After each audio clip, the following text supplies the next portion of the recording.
करोड़ों दर्शकों का मिल रहा साथ। एमपी की बात एमपी न्यूज के साथ। नमस्कार, आप देख रहे हैं एमपी न्यूज। मैं हूं निधि आपके साथ और स्वागत आपका एमपी न्यूज के इस खास सेगमेंट में। कल पूरे देश ने 26 जनवरी का पर्व मनाया, लेकिन कुछ खबरें वहां पर सुर्खियों में बनी हुई है। बात करेंगे हम मध्य प्रदेश के मुख्यमंत्री शिवराज सिंह चौहान ने, जिन्होंने जबलपुर में जाकर ध्वजारोहण किया। अब इस बात के भी काफी सारे सियासी मायने निकाले जा रहे हैं। क्या है पूरा मामला, जानने के लिए आइए बात करते हैं मेरे सहयोगी सुनील से। सुनील, आपसे जानना चाहेंगे कि मध्य प्रदेश के मुख्यमंत्री राजधानी छोड़कर जबलपुर पहुंचे ध्वजारोहण के लिए, क्या है अपडेट? जी, मध्य प्रदेश के मुख्यमंत्री शिवराज सिंह चौहान भोपाल की बजाय अब की बार उन्होंने जबलपुर में ध्वजारोहण किया। तो हम बात करें इसके मायनों की, तो मुख्यमंत्री शिवराज सिंह चौहान आगामी विधानसभा चुनाव की तैयारियों को लेकर वहां पहुंचे ऐसा माना जा रहा है, क्योंकि आगामी समय में मध्य प्रदेश में चुनाव होने, तो उसको लेकर महाकौशल जो इलाका है, जो कि जबलपुर की हम कहें कि संस्कार धानी के का दरवाजा है, तो महाकौशल इलाके के लिए में अगर वो पहुंचे हैं तो इसको काफी महत्वपूर्ण माना जा रहा है उनके ध्वजारोहण को लेकर, क्योंकि महाकौशल इलाके में कमलनाथ लगातार सक्रिय हैं। उनकी सक्रियता को देखते हुए शिवराज सिंह चौहान संस्कार धानी पहुंचे थे। वो एक दिन पहले ही वहां पहुंच गए थे, रात स्टे उन्होंने वहां पर किया, वहां के पदाधिकारियों से उन्होंने मुलाकात की। उसके बाद हम बात करें 26 जनवरी को जब उन्होंने ध्वजारोहण अगर वहां पर किया है, तो माना जा रहा है कि आगामी समय में, जिसको हम कहें महाकौशल इलाका का दरवाजा कहा जाता है जबलपुर को, तो उनके ध्वजारोहण के बाद आगामी समय में पूरी बीजेपी का वहां फोकस रहेगा।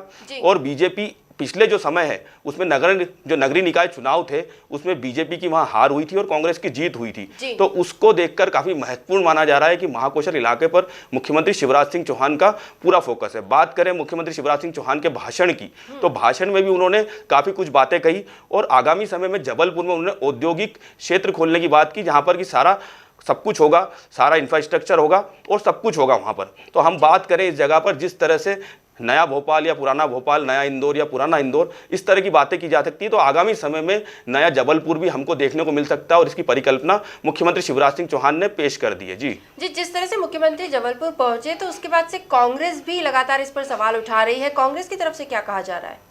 जी, हम बात करें जबलपुर की, तो जबलपुर से कांग्रेस के समय के 2 मंत्री आते हैं, एक तो लखन घनघोरिया और दूसरे आते हैं तरुण भनोट। तो इसमें लखन घनघोरिया ने एक दिन पहले ही कहा था कि बीजेपी घबरा चुकी है, इसलिए मुख्यमंत्री शिवराज सिंह चौहान को भोपाल छोड़कर जबलपुर में ध्वजारोहण करने के लिए आना पड़ा। और इसको लेकर उन्होंने जिक्र किया कि पुराने नगरीय निकाय चुनाव का, और उन्होंने बात की कि महाकौशल इलाके से बीजेपी ने एक भी राज्य मंत्री या कोई मंत्री नहीं बनाया। तो इसको लेकर माना जा रहा है कि आगामी समय में अगर यदि मंत्रिमंडल विस्तार होता है तो मुख्यमंत्री शिवराज सिंह चौहान महाकौशल क्षेत्र को कोई मंत्री दे सकते हैं।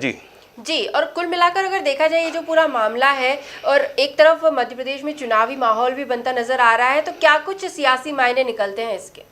जी, बात करें जबलपुर की, तो जबलपुर जो इलाका है, हम कहें कि पूर्वी मध्य प्रदेश का दरवाजा कहा जाता है। और उसके साथ साथ जो लगे सारे जिले हैं, मंडला, उमरिया, डिंडोरी, अनूपपुर, और सारे जो ऊपर अपर की बात करें तो विंध्य इलाका।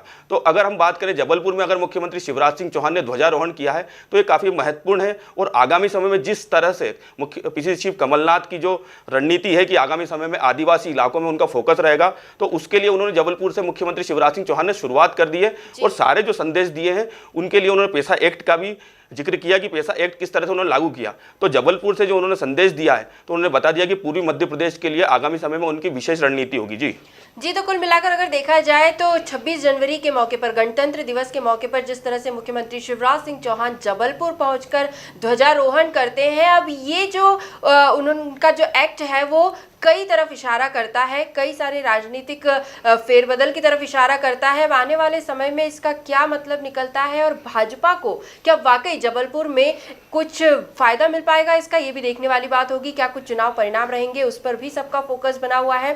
फिलहाल सुनील, इन तमाम जानकारियों के लिए आपका बहुत बहुत धन्यवाद। एमपी न्यूज पर अन्य खबरें लगातार बनी हुई है, आप भी बने रहिए हमारे साथ, देखते रहिए एमपी न्यूज। धन्यवाद।